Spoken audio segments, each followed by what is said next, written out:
성경 말씀은 신약 히브리서 11장 1절에서 6절까지입니다. 이 말씀 봉독 후에 최상림 목사님께서 믿음의 산증인으로 삽시다 라는 제목으로 설교해 주시겠습니다. 함께 말씀을 교독하겠습니다. 믿음은 바라는 것들의 실상이요 보이지 않는 것들의 증거니 사람들이 이로써 증거를 얻었느니라.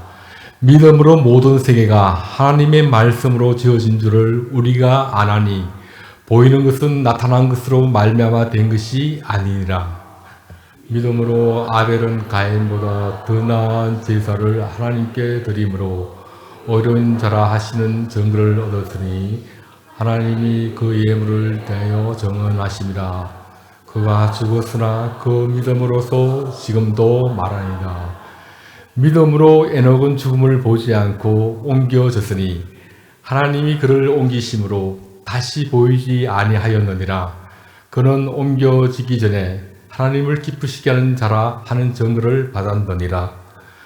이 없이는 하나님을 기쁘시게 하지 못하나니 하나님께 나아가는 자는 반드시 그가 계신 것과 또한 그가 자기를 찾는 자에게 상 주시는 이심을 믿어야 할지니라. 아멘.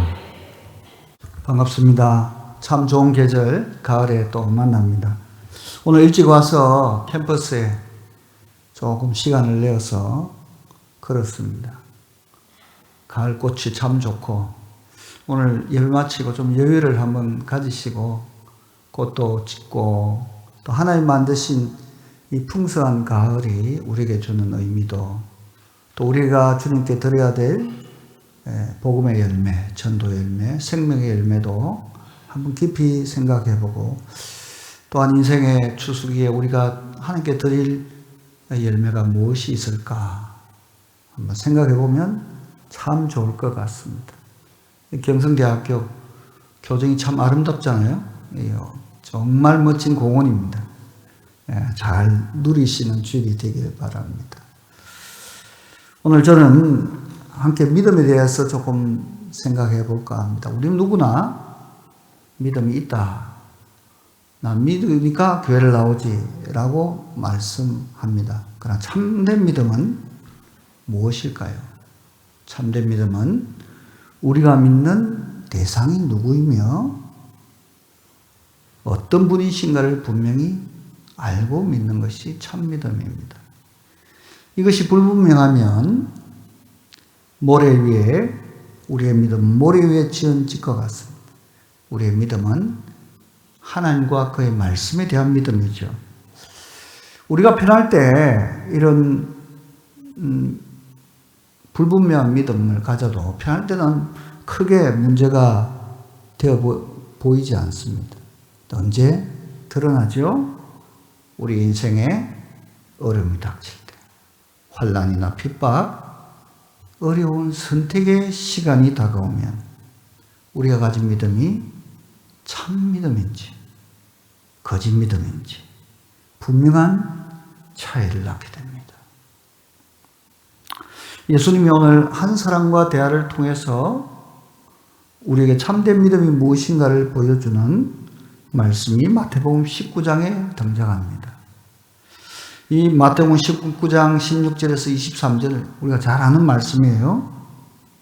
부자 청년이 선생님 내가 무슨 선한 일을 하면 영생을 얻겠습니까? 하고 질문을 던지고 있습니다. 그때 예수님이 네가 생명에 들어가려면 계명들을 지켜야 할 것이다 말씀하죠. 어느 계명입니까? 예수님께서 말씀하신 살인하지 말라. 10계명이 있는 말씀이에요. 그죠? 간음하지 말라. 도둑질하지 말라. 거짓 증언하지 말라. 그리고 내 부모를 공경하라. 내 이웃을 내 자신과 같이 사랑하라 하신 것이니라. 너무 잘 아는 말씀이잖아요. 그러니까 청년이 말합니다. 이 모든 것을 내가 지켰습니다. 아직도 무엇이 부족합니까? 라고 예수님께서 질문 던지죠. 예수님 말씀하십니다. 네가 온전하고자 한다면 네가 가진 소유를 다 팔아서 가난한 자들에게 주라. 그리하면 하늘에서 보호가 내게 있으리라 하십니다. 그 청년의 결과는 어떻습니까? 재물이 많음으로. 이 말씀을 듣고 근심하며 가리라. 예수님 말씀합니다. 제자들에게 내가 진실로 너희에게 이르노니 부자는 천국에 들어가기가 어려우니라. 부자가 천국에 들어가기 어렵다. 모든 부자가 그렇다는 것이 아니라 무슨 뜻입니까? 그 가진 것, 그것이 하나님을 믿는 것에 걸림돌이 되고 장애물이 될 수 있다는 겁니다. 그것이 하나님이 될 수도 있다는 것입니다. 그것을 잘 말씀해 주는 곳이 마태복음 6장 아닙니까? 그래서 예수님이 하나님의 나라와 그의 의를 구하라. 그리하면 이 모든 것을 너희에게 더하여 주겠다. 말씀하시면서 염려하지 말고 근심하지 말고 나를 믿으라 말씀합니다. 재물 앞에서 많은 사람들이 갈등을 하죠. 요즘 청년들, 정말 어려운 시절을 통과하고 있는 청년들입니다. 결혼도 미루고, 인생에 누리고 싶은 것도 미루는데도 불구하고 힘들죠. 예수님 당시의 사람들도 많은 갈등을 했습니다. 현대인들도, 우리 주변도, 우리도 다 갈등을 하며 살고 있습니다. 그런데 진짜 믿음, 참 믿음이 없으면 부자 청년처럼 우리는 거짓 믿음 붙들고 더 깊은 갈등 속으로 갈 수가 있습니다. 영혼이 없는 몸이 죽은 것 같이 행함 없는 믿음은 죽은 믿음이라고 야고보 사도는 선생님은 우리에게 말합니다. 기억하십시오. 재물은 결코 우리의 믿음의 대상이 될 수가 없습니다. 그런데 많은 사람들이 재물을 믿음의 대상으로 붙들고 영원히 살 것처럼 착각하며 살고 있습니다. 재물은 영원한 존재가 아니라 사라질 것들입니다. 그것을 의지하며 사는 것이 얼마나 어리석은 것입니까? 제가 인생을 길게 살지는 않았습니다. 신앙생활한 지 한 52년 되는데요. 제가 보니까 인생의 결말을 보니까 믿음으로 사신 분들이 아름답더라고요.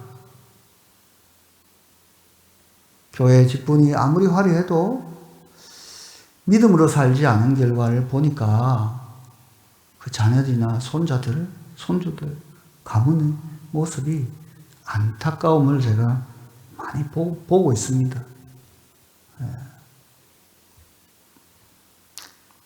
오늘 본문은 우리에게 믿음으로 주님의 증인된 삶을 살 것을 도전하고 있습니다. 1절, 2절 한번 같이 읽어볼까요? 믿음은 바라는 것들의 실상이요 보이지 않는 것들의 증거니 선진들이 이로써 증거를 얻었느니라. 믿음의 선진들이 우리에게 참된 믿음으로 자기의 삶을 우리에게 증거하는 증인으로 서 있습니다. 제 인생 가운데 주님께 깊이 감사드린 것들이 여럿 있는데 그 중에도 저는 제가 예수 믿지 않는 가정에서 예수를 믿었기 때문에 주일학교 때요. 그리고 지금까지 중간에 조금 방황이 있었습니다만 귀한 믿음의 선배들이 저를 붙들어주고 지금까지 동력하고 이렇게 온 참 좋은 선배들이 많은 것이 감사합니다. 그 중에서도 제가 CCC 간사로 1988년도에 들어가서 서울대학교에서 훈련받고 1989년도에 CC 본부에 첫 발령이 났는데 제 첫 발령지가 고일이 되신 한국 교회의 믿음의 산정이신 김중근 목사님이죠. 제가 기획실로 발령이 나서 이 기획실이 대표 직할 부처가 되다 보니까 목사님을 가까이서 참 많은 믿음의 거장다운 모습을 제가 보고 배웠습니다. 그래서 저는 저보다 연배가 있는 어른들과 대화하고 교제하고 그분들의 지나간 삶의 이야기를 듣는 걸 너무 좋아합니다. 그 속에 믿음의 비밀들이 많거든요. 믿음의 보석들이 참 많거든요. 네. 그래서 요즘 젊은 분들이 좀 부모님들하고도 대화를 잘 안 하고 어른들하고 교제하지 않는 거 이게 좀 큰 손해다. 교회가 얼마나 좋습니까? 그죠? 할아버지도 계시고 할머니도 계시고 형님 누나 부모님 같은 어른들 많이 있는 것, 이 공동체의 숲, 이건 너무너무 좋은 거예요. 여기서 우리가 믿음의 산증거들을 배워나가는 거죠. 부산에 와서는 제가 1996년도에 부산에 돌아왔는데요. 그 당시 학원복음화 운동을 같이 했던 정필도 목사님이 나중에 2000년도에 저랑 같이 성시화 운동을 또 창립을 하고, 최웅준 목사님, 또 이제 은퇴하신 많은 믿음의 형님들하고 제가, 한 27년간, 만 27년간 부산의 복음화 성시화를 위해서 제가 아주 깊숙한 부분까지 들어가서 일을 했습니다. 그래서 부산에 조직되어 있는 많은 기관들이 저하고 관련이 있습니다. 부울경 어려성교협의회도 제가 창립을 제안해서 만들었고, 부울경 교수연합회도 제가 교수님들과 함께 섬기면서 만들었고, 성시화 운동도 그렇고, 이런 많은 기구들을 만들면서 각 분야에 있는 좋은 리더들, 그죠? 평신도 리더들, 목회자 리더들, 장로님, 권선, 집사님, 많은 분들을, 각 분야에 있는 분들을 배우면서 너무너무 많은 도전을 받았습니다. 부산이 참 좋은 곳이구나. 영적으로 굉장히 어려웠던 지역이지만 지난 한 30여 년간에 수많은 이 영적 운동 공동체가 생기면서 부산의 복음화율이 거의 2배가 뛰어올랐습니다. 그리고 지금 세계선교의 중심도시 부산을 향하여 달려가고 있습니다. 박영준 시장님을 얼마 전에 만났을 때 글로벌 허브시티 부산에 대한 비전을 말씀을 하시더라고요. 제가 이규현 목사님하고 우리 성시화 운동본부 임원들하고 내년 9월 8일에 해운대에서 성령 대집회를 준비하고 있는데, 또 2030 엑스포 유치를 위해서 같이 기도하면서 우리가 지향해야 하는 것은 글로벌 미션 허브시티가 되는 부산을 꿈꾸며 기도하죠. 이곳이 세계 선교를 위하여 섬기고 도전하고 훈련시키고 또 상처난 부분들을 치유하고 회복시키는 그런 부산이 되었으면 참 좋겠다. 그렇지 않아요? 부산이 바다도 있고 강도 있고 산도 있고 들도 있고 얼마나 좋은 도시입니까? 이런 하나님 주신 천혜의 자연과 또 대학, 인프라를 활용해서 우리는 세계 선교의 중심 도시 부산을 향한 꿈을 꿀 수가 있습니다. 11월 28일이면 이제 엑스포 2030이 결정되겠습니다만 하나님이 행하실 일들에 대한 엄청난 기대와 도전이 제게 있습니다. 저는 그 정인이 되고 싶은 거예요. 또 부산에 살고 있는 저와 여러분이 하나님이 어떻게 부산을 만지시는지, 또 우리의 가정과 우리의 기업과 우리의 대학과 우리 공동체, 우리 지역을 어떻게 변화시키는지 믿음의 비전을 가지고 정인이 되는 저와 여러분이 되었으면 좋겠습니다. 제가 사역을 하면서 믿음의 선배들이 때마다 일마다 들려주신 이야기들은 제게 큰 자연물이 되었습니다. 삶의 고민마다 큰 위로가 되었습니다. 그러나 그것은 단순히 위기 극복이나 간증이 아닌 제 자신이 그 선배들이 살았던 그 삶의 도전을 보면서 더 큰 믿음을 갖고 저도 그런 삶을 누리고 정인이 되어 가고 있는 것이죠.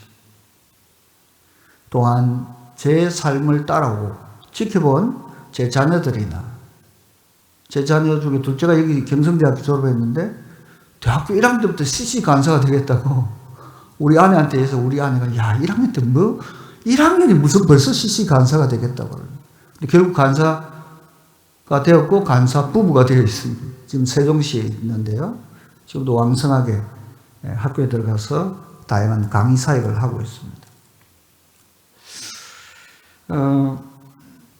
제가 감사한 것은 제 삶의 여정을 통해서 함께 걸어왔던 믿음의 동력자들이 더 큰 믿음을 갖고 다양한 영역에서 선교사로서 또 직장과 학교 교수도 생겨나고 교사도 생겨나고 의사도 생겨나고 그 영역에서 같이 동력을 하고 있다는 것입니다. 할렐루야. 우리의 삶의 여정에서 우리의 자녀들도 그렇지만 영적으로 낳은 믿음의 자녀들이, 믿음의 동력자들이 믿음의 정인의 대를 바톤을 이어간다는 것은 너무너무 중요한 것 아니겠습니까? 그런데 때때로 우리는 많은 사람들이 착각합니다. 당신이니까, 그분이니까, 목사님이니까, 장로니까 그렇게 살 수 있지. 그렇지 않습니다. 그가 가진 직분이나 경험이 아닌 그 삶 속에 살아계신 주님의 믿음이 역사할 때 가능한 거죠. 정확하게 말씀드리면 그 믿음에 대한 확신을 통하여 주님이 우리 속에서 일하시도록 우리를 내어드리는 것입니다. 우리 가운데 역사하시고 있는 믿음으로 보이지 않는 것들을 보는 것처럼 의지하며 신뢰하며 당당히 나아갈 수 있습니다. 그러므로 우리는 날마다 주님을 바라보며 나아가야 합니다. 히브리서 12장 1절에서 3절 말씀 함께 읽겠습니다. 이러므로 우리에게 구름같이 둘러싼 허다한 정인들이 있으니 모든 무거운 것과 얽매이기 쉬운 죄를 벗어버리고 인내로서 우리 앞에 당한 경주를 하며 믿음의 주요 또 온전하게 하시는 인 예수를 바라보자. 그는 그 앞에 있는 기쁨을 위하여 십자가를 참으사 부끄러움을 개의치 아니하시더니 하나님 보좌 우편에 앉으셨느니라. 너희가 피곤하여 낙심하지 않기 위하여 죄인들이 이같이 자기에게 거역한 일을 참으신 일을 생각하라. 아멘. 예수 바라보고 예수님이 겪었던 고초와 그 십자가를 통과하신 그 영광스러운 보좌의 승리를 기억하면 우리도 끝까지 승리하며 믿음의 산증인이 될 수 있습니다. 두 번째로 우리가 믿음의 정의로 살 수 있는 것은 바로 하나님의 말씀이 우리 속에서 일하고 계시기 때문입니다. 하나님의 말씀. 오늘 본문 히브리서 11장 3절 같이 읽겠습니다. 히브리 11장 3절 믿음으로 모든 세계가 하나님의 말씀으로 지어진 줄을 우리가 아나니 보이는 것은 나타난 것으로 말미암아 된 것이 아니니라. 하나님께서 말씀으로 아무것도 없는 곳에서 말씀으로 모든 세계를 지으신 것처럼 오늘 우리도 하나님의 말씀을 통하여 불가능한 것, 우리의 장벽을 뛰어넘어 주님의 일을 행할 수 있습니다. 히브리서 4장 12절에서 13절에 히브리 기자는 이렇게 말씀합니다. 같이 읽겠습니다. 하나님의 말씀은 살아있고 활력이 있어 좌우의 날선 어떤 것보다도 예리하여 혼과 영과 및 관절과 골수를 찔러 쪼개기까지 하며 또 마음의 생각과 뜻을 판단하나니 지으신 것이 하나도 그 앞에 나타나지 않음이 없고 우리의 결산을 받으실 이의 눈앞에 만물이 벌거벗은 것 같이 드러나느니라. 예, 마지막 때 하나님의 말씀이 우리 속에 일하심과 동시에 우리를 사사치 드러내고 변화시키고 또 견고하게 세우고 속사람을 새롭게 하는 능력의 말씀을 우리에게 증거하고 있습니다. 엑스레이 또 감마선 이런 걸로 막 방사선으로 막 치료를 하잖아요. 근데 하나님의 말씀은 우리 영혼의 죄를, 영혼의 암덩어리를 끊어내고 새 생명을 주는 능력의 말씀인 줄 믿으시기 바랍니다. 시편 119편 9절에 시편 기자가 이렇게 말씀합니다. 청년이 무엇으로 그의 행실을 깨끗게 하리까? 주의 말씀을 따라 주의 말씀만 지킬 따릅니다. 이제 개혁성경 주의 말씀만 상할 뿐이다 이렇게 되어 있죠. 주의 말씀만 지킬 따릅니다. 주의 말씀을 지키는 것이 우리의 거룩한 삶, 능력 있는 삶의 근원인 것을, 근본인 것을 증언합니다. 시편 119편 105절에 이렇게 말씀합니다. 주의 말씀은 같이 읽겠습니다. 주의 말씀은 내 발의 등이요 내 길의 빛이니이다. 아멘. 예, 어둠 가운데 보이지 않는 가운데 우리의 걸음걸음은 보이지 않자 보이지 않는 그 세상 속에서 하나님 보이는 것처럼 말씀으로 우리 갈 길을 비추고 인도하신다는 것입니다. 여러분 인생 가운데 어려움 겪을 때 주의 말씀이 여러분의 가슴 속에 울렸던 적이 있습니까? 주의 말씀으로 여러분의 문제가 해결된 경험이 있습니까? 제가 CCC 간사하고 데리고 할 때 많은 갈등이 있었어요. 주변에서는 부산대 기공학과 나와서 돈 벌어야지, 홀어머니 봉양해야지, 여러 가지 일들이 있습니다. 교회 어른들이 특별히 많이 말렸어요. 집안 형편을 하니까. 그런데 1987년 10월 9일 날 CC 본부에 제가 딱 들었을 때 주님께 이렇게 속으로 여쭈었습니다. 주님, 저를 왜 이곳에 부르셨습니까? 그리고 훈련받고 OT를 받고 그날 저녁에 침상에 딱 눕는데 주님이 내게 주신 말씀이 이것입니다. 내가 너를 지명하여 불렀다. 그리고 그 말씀이 수요일날 수요예배 때 강론하는 우리 전도사님의 입술을 통해서 또 나왔어요. 주님이 주신 말씀이구나. 내가 너를 지명하여 부르다니 너는 내 것이라. 네가 물 가운데 들어갈 때도 불 가운데 들어갈 때도 내가 너를 지키리라. 이사야서 말씀입니다. 하나님은 그 말씀으로 저의 평생에 하나님이 나를 부르신 콜링, 분명한 소명으로 제가 좌로나 우로나 치우치지 않고 한결같이 36년 동안 CCC 간사로서 걸어올 수 있도록, 또한 다양한 사역에서 주님의 부르심에 응답하여 영적 운동을 일으키는 영적 운동가로 살게 하셨습니다. 이것은 주님의 말씀의 능력입니다. 그러면 오늘 우리가 우리의 삶에서 믿음의 정인으로 승리하고 살아갈 수 있는 중요한 비결은 뭡니까? 날마다 주님의 말씀과 동행하는 것입니다.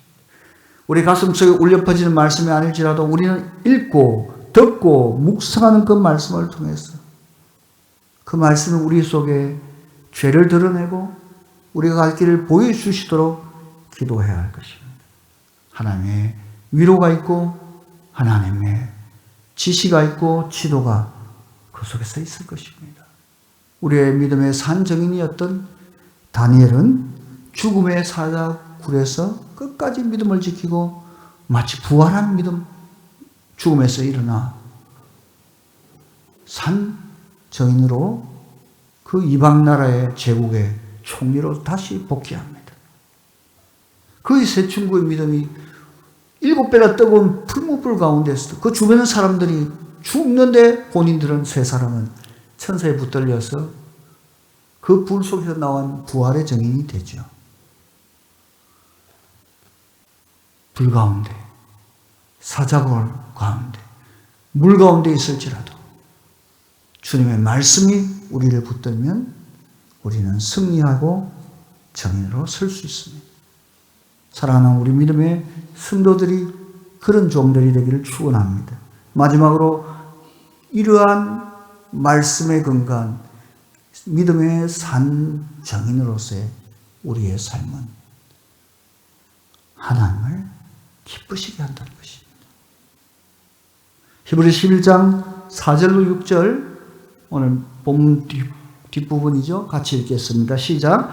믿음으로 아벨은 가인보다 더 나은 제사를 하나님께 드림으로 의로운 자라 하시는 정벌을 얻었으니 하나님이 그 예물에 대하여 정언하심이라. 그가 죽었으나 그 믿음으로서 지금도 말하느니라. 믿음으로 에녹은 죽음을 보지 않고 옮겨졌으니 하나님이 그를 옮기심으로 다시 보이지 아니하였느니라. 그는 옮겨지기 전에 하나님을 기쁘시게 하는 자라는 증거를 받았느니라.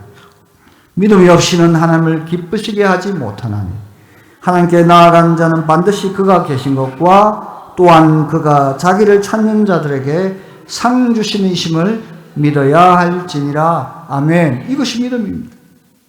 믿음으로 의의 제사를 드린 아벨, 믿음으로 하나님과 동행하고 죽음을 맛보지 않고 하늘로 올라간 옮겨진 에녹, 하나님을 기쁘시게 한 증인들이라고 성경은 말씀하고 있습니다. 더불어 이 히브리 11장에 많은 믿음의 증인이 나옵니다만 특별히 모세에 대해서 한번 살펴볼까 합니다. 히브리서 11장 24절에서 26절입니다. 같이 읽어볼까요? 믿음으로 모세는 장성하여 바로의 공주의 아들이라 칭함받기를 거절하고 도리어 하나님의 백성과 함께 고난받기를 잠시 죄악의 누리는 것보다 더 좋아하고 그리스도를 위하여 받는 수모를 애굽의 모든 부하보다 더 큰 재물로 여겼으니 이는 상 주심을 바라봅니다. 아멘. 이 믿음이 상 주심, 그리스도를 위하여. 모세는 믿음으로 그리스도를 위하여, 아직도 보이지 않는 그리스도를 위하여 자신의 삶을 드렸습니다. 애굽의 왕이나 재물보다도 더 큰 가치, 그 믿음의 가치를 위하여 살아냈습니다. 하나님의 백성과 함께 고난받기를 잠시 세상의 죄악의 낙을 누리는 것보다 더 좋아했다고 성경은 증언하고 있습니다. 오늘 저와 여러분은 어떻습니까? 우리의 예배에 주님과 만나는 감격이 살아있습니다. 오늘도 주님의 말씀이 생생하게 살아서 우리와 동행하는 기쁨의 증거가 있습니까? 저는 매주 토요일 아침에 아침 7시 반에 2시간씩, 어떤 때는 2시간 반씩 5가정의 목회자 가정을 모임 기도회를 인도하고 있습니다. 함께 식사하고 한 주간 동안 일어난 일을 나누는 그 사역들을 나누면서 하나님의 일하심을 또 발견하고 기도하는데요. 어떤 목사님은 중국인들, 이주민들, 유학생들 사역하는 분도 있고, 어떤 분은 교육과 상담의 현장에서 사역하는 전문가가 있고, 한 목사님은 기업의 CEO예요. 내비게이터 출신인데 교회도 하고 주중에는 사업을 아주 잘하고 있는 부산대학 후배가 또 하나 있습니다. 한 목사님은 다시금 선교 현장에 나아가기를 꿈꾸며 또 기다리며 기도하는 분도 있습니다. 제가 이 모임을 시작한 이유가 있습니다. 한 명 한 명은 소중한 분들인데 흩어놓으니까 힘이 언제 언제 무너질지 모를 것 같은 그런 어려움들을 보았습니다. 그래서 제가 후배들이니까 우리 같이 모여서 기도하자.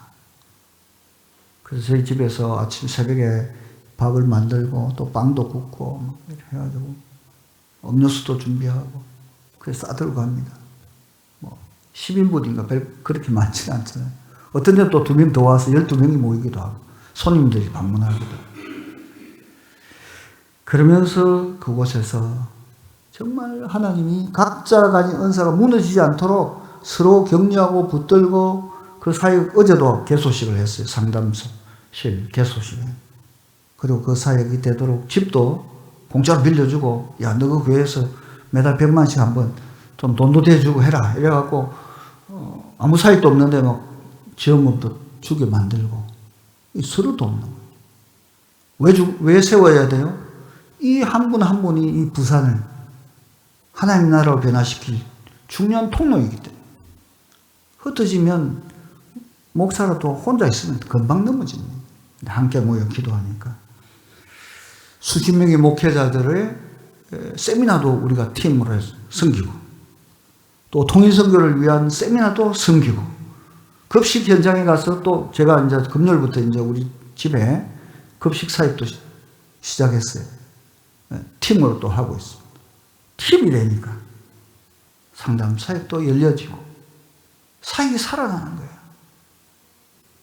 주님을 기쁘시게 할 뿐만 아니라 어떻게 해요? 이웃도 복되게 만드는 놀라운 일들이 일어나고 있는 것을 봅니다. 하나님의 사람들을 세우고 구원의 복음의 현장을 위하여 함께 동력하고 하나 되어 주의 나라를 위해서 세워가는 것이 서로에게 기쁨이며 하나님을 기쁘시게 하는 믿음의 걸음들입니다. 우리가 이렇게 함께 예배하지만 이거보다 더 중요한 것이 있어요. 하나님을 기쁘시게 하기 위해서는 두세 사람, 두세 가정, 너댓 가정 같이 모여서 우리의 속에 일어나고 있는 영적 전쟁, 또 어려움, 기도 제목들, 또 하나님이 승리하신 이야기들을 함께 나누고 함께 기뻐하고 함께 즐거워하는 것이 주님이 우리를 향한 기대이며 주님의 기쁨입니다. 사랑하는 자녀들이 서로 사랑하고 서로 위로하고 격려하고 세우는 것. 그 우리 아버지께서 우리를 위한 소망이시죠. 얼마나 많은 교회들이 같은 교회인데도 서로 왕래도 안 하고, 얼마나 많은 교회들이 같은 교인이고 같은 교회에 있는데도 그냥 스쳐 지나가는 이방인처럼 지내고 있습니다. 우리는 가족입니다. 가진 것들을 내어놓고 기쁨으로 서로 나고 피로를 채워주는 천국 잔치를 벌여야 할 우리는 가족입니다. 저는 그 천국 잔치를 매주 믿음의 형제들, 자매인, 목회자 가정들과 함께 누리고 있습니다. 믿음의 정인된 저와 여러분의 삶 가운데 작은 것이지만, 작은 걸음이지만, 작은 나눔이지만 우리 이웃들에게 마음의 감사가 넘치고 그리스도 예수의 공동체, 살아계신 예수님을 발견할 수 있는 기쁨이 가득한 삶의 증거들이 많아지기를 기대합니다. 이제 또 VIP들 초청하고 또 11월 추수감사주일도 있고 하나님께 우리의 소중한 열매를 올려드릴 시간입니다. 하나님께서 우리의 삶을 기쁘시게 받을 수 있도록 말씀 가운데서 믿음의 산정의로 살아드리는 저와 여러분 되기를 간절히 축복합니다. 아멘.